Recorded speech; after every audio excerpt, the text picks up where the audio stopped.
देखिए 7 नंबर प्रश्न का जो मेन हेडिंग है अंशों का हरण और पुनः निर्गमन।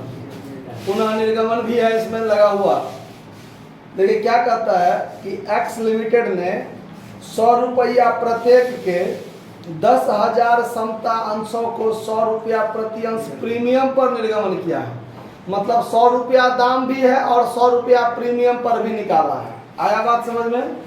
फिर आगे देखिए क्या कहता है कि आवेदन तथा आवंटन एक ही में है। आवेदन और आवंटन एप्लीकेशन एंड अलॉटमेंट एक साथ है, ठीक है। 100 रुपया प्रति अंश जिसमें 50 रुपया प्रति अंश प्रीमियम सही, मतलब 100 रुपया में 50 रुपया अपना है और 50 रुपया प्रीमियम का है। क्लियर? प्रथम और अंतिम याचना पर शेष, तो शेष कितना बचेगा? 100 रुपया अपना और 100 रुपया प्रीमियम मिला के 200 दाम हुआ। 100 रुपया एप्लीकेशन एंड अलॉटमेंट पर मांग लिया तो बाकी 100 रुपया फर्स्ट एंड फाइनल कॉल पर होगा। उस 100 रुपया में 50 रुपया अपना होगा, 50 रुपया फिर प्रीमियम का होगा, है कि नहीं? चलिए, निर्गमन पूर्ण रूप से अभिदत्त हो गए। एक अंशधारक जिसके पास 500 अंश था अपना पूर्ण अंश राशि का भुगतान आवेदन पर ही दे दिया, मतलब आवेदन पर कॉल्स इन एडवांस भी हो रहा है बात समझ में? और एक अन्य अंशधारक जिसके पास 200 अंश था प्रथम और अंतिम याचना का भुगतान नहीं किया, उनके अंशों को हरण कर लिया और बाद में 19,000 में पूर्ण प्रदत्त करके पुनः निर्गमन कर दिया गया। ठीक है, तो वर्किंग नोट पर ध्यान दीजिए। इसमें जो कीजिएगा ऑन एप्लीकेशन एंड अलॉटमेंट ऐसे कर देते हैं, एक ही बार में शॉर्टकट में थोड़ा लिख देते हैं। 10,000 शेयर गुने 50 अपना, मतलब 5 लाख। इसमें ऐड कर दीजिए सिक्योरिटीज प्रीमियम रिजर्व 10,000 गुने 50 यानी 5 लाख। तो टोटल कितना हो गया? 10 लाख हो गया ना। इसमें क्या हुआ तो कॉल्स इन एडवांस भी हुआ है। कॉल्स इन एडवांस कितना शेयर पर? तो 500 शेयर पर। कितना शेयर पर? तो 500 शेयर पर जो होगा वो कितना होगा? 100। क्यों? तो 50 रुपया प्रीमियम की राशि फर्स्ट एंड फाइनल कॉल पे तो है, तो 50 रुपया अपना और 50 रुपया प्रीमियम, तो 100 रुपया के दर से न वो देगा। तो इसमें 100 रुपया के दर से कर दीजिए। 50,000 इस पर ज्यादा आया, मतलब 10 लाख 50,000। क्लियर?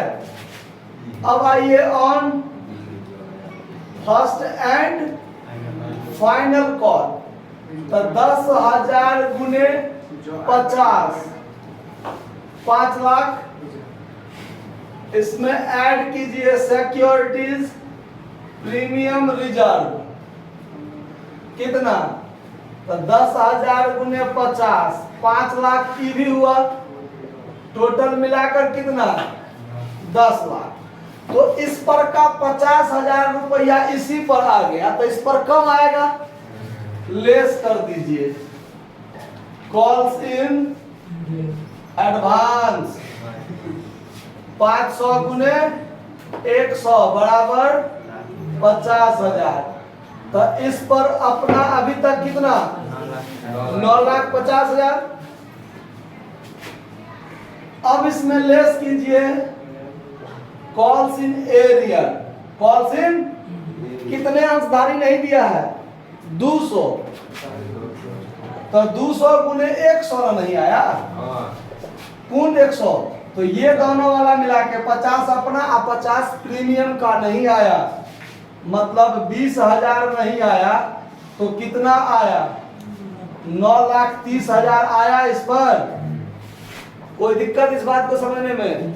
आइए अब बनाते हैं journal entry. Journal entries in the books of x limited, उसके पुस्तक में बनेगा। देखिए एप्लीकेशन पर जो बनेगा इसमें क्या है? समता लगा हुआ है, हाँ bank account DR। 2 equity share application and allotment account. 19,000 कहाँ है? 19,000 में पुनः निर्गमन हुआ था। जब पुनः निर्गमन होगा तब देखेंगे। पहले निर्गमन का एंट्री बनाइए, जब्ती का एंट्री बनाइए, तब पुनः निर्गमन का एंट्री बनेगा। आया बात समझ में? तो बैंक अकाउंट दिया, 2 equity share application and allotment. इस पर कितना रुपया आया? 10,50,000, 10,50,000, 10,50,000 हो गया।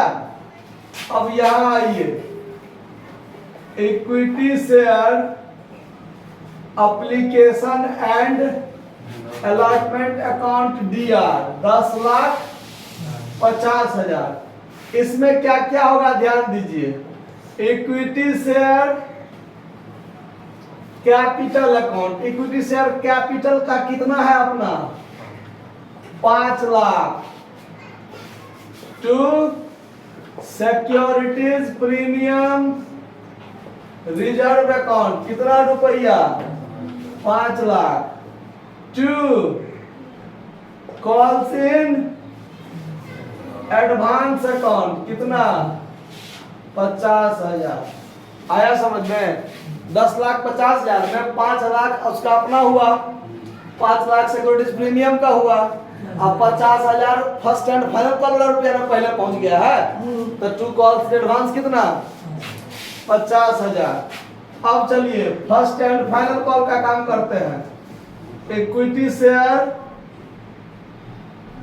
First and final call account DR 2 equity share capital account और 2 सिक्योरिटीज प्रीमियम रिजर्व अकाउंट। कितना कितना रुपया? 5 लाख अपना, 5 लाख प्रीमियम का, तो टोटल कितना? 10 लाख। जबकि बैंक अकाउंट के माध्यम से आया कितना? बैंक अकाउंट के माध्यम से, अब यहां ध्यान दीजिए, बैंक अकाउंट के माध्यम से आया 9,30,000। और ये कॉल्स इन एडवांस जो क्रेडिट है इसको डेबिट करके क्या करेंगे? तो calls in advance account DR कितना?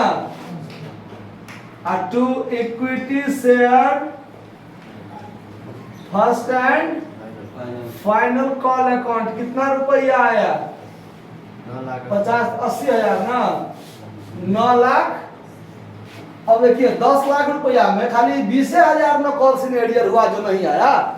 9,80,000 तो आया। जिस 9,80,000 में 9,30,000 तो नगद आ रहा है।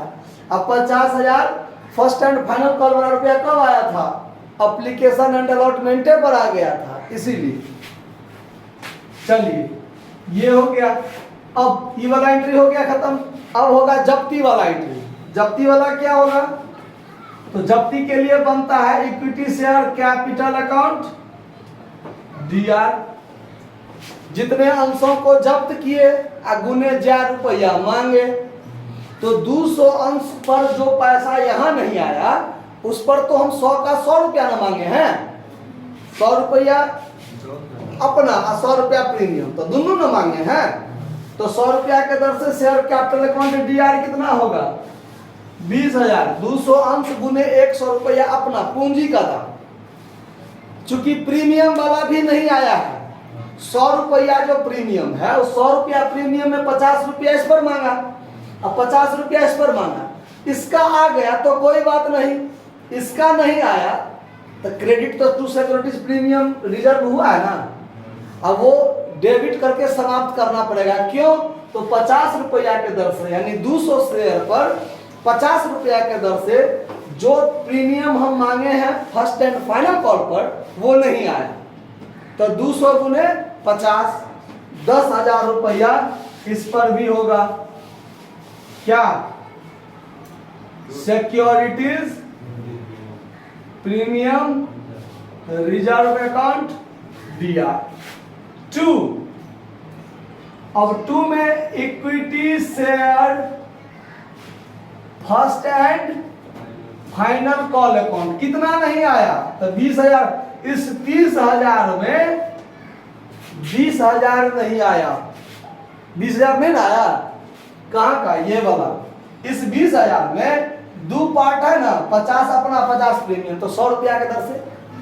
तो यहाँ पर 20,000 रुपया नहीं आया, किस पर, फर्स्ट एंड फाइनल कॉल पर। इसका मतलब जो आ गया होगा वो क्या हो जाएगा, जब तो 2 शेयर फॉर फ्यूचर अकाउंट कितना रुपया, 10। उन 10,000 जब्त हुआ, तो जो 10,200 शेयर पर 50 रुपया, इस पर जो 100 रुपया आया, उस 100 रुपया में 50 रुपया अपना आया, 50 रुपया प्रीमियम। तो प्रीमियम को तो मारिए गोली, उसको साइड कीजिए। पूंजी कितना जब्त हुआ, प्रीमियम पूंजी के रूप में नहीं होता है, पूंजी कितना, तो 200 शेयर पर 50 रुपया के दर से 10,000, तो वही 10,000 क्या हुआ, जब्त हो गया। अब चलिए, अब री इशू किया गया, ये जो हमने शेयर कैपिटल जब्त किया, 20,000 का शेयर कैपिटल जब्त किया, उसको पुनः निर्गमन किया जाता है। कितना में, तो 19,000 में पुनः निर्गमन कर दिए। कितना में पुनः निर्गमन किया, 20,000 का शेयर कैपिटल। मान लीजिए आपको 200 शेयर दिए थे, आपका अंश अब क्या हो गया, आप 20,000 हमको देते ना, तो 20,000 देते तो 10,000 इस पर देते, 10,000 इस पर देते, 50-50 रुपया के दर से। इस पर आप 50 रुपया के दर से दे दिया, इस पर आपने 50 रुपया के दर से नहीं दिया, तो 10,000 आपने दे दिया और 10,000 नहीं दिया। तो ये जो 10,000 नहीं दिया फाइनल कॉल पर, उसके कारण जो आपने पहले 10,000 दे दिया वो आपका क्या हो गया, जब्त हो गया। तो आपको शेयर कैपिटल तो 20,000 का था, 10,000 नहीं देने के कारण आपने जो 10,000 दिया था वो हमने आपका क्या कर लिया। अब वो 20,000 का शेयर कैपिटल हम किसी तीसरे आदमी के हाथों क्या कर देंगे, बेच देंगे। अब हम जब किसी तीसरे आदमी को देंगे तो वहां पर हम मैक्सिमम 10,000 तक घाटा सह सकते हैं। क्यों, तो पहली बार जब करते समय हमको कितना फायदा हुआ, 10,000 फायदा हुआ, उसमें हम 10 का 10,000 घाटा सह के बेच सकते हैं। लेकिन इसमें कितना घाटा सहा है, 1,000, 19,000 में बेच दिया। कितना बेच दिया, तो जब हम री इशू करेंगे तो बैंक अकाउंट PR कितना रुपया आ रहा है, शेयर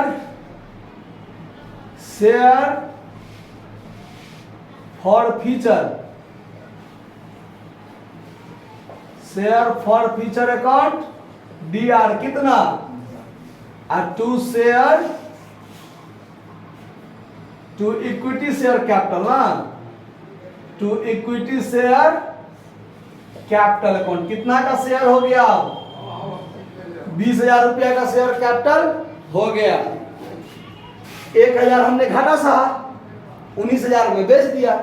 अब कंपनी को जब्त करते समय कितना फायदा हुआ था, और री इशू करते समय कितना घाटा हुआ, तो कंपनी के पास 9,000 का फायदा शुद्ध रूप से बचा हुआ है।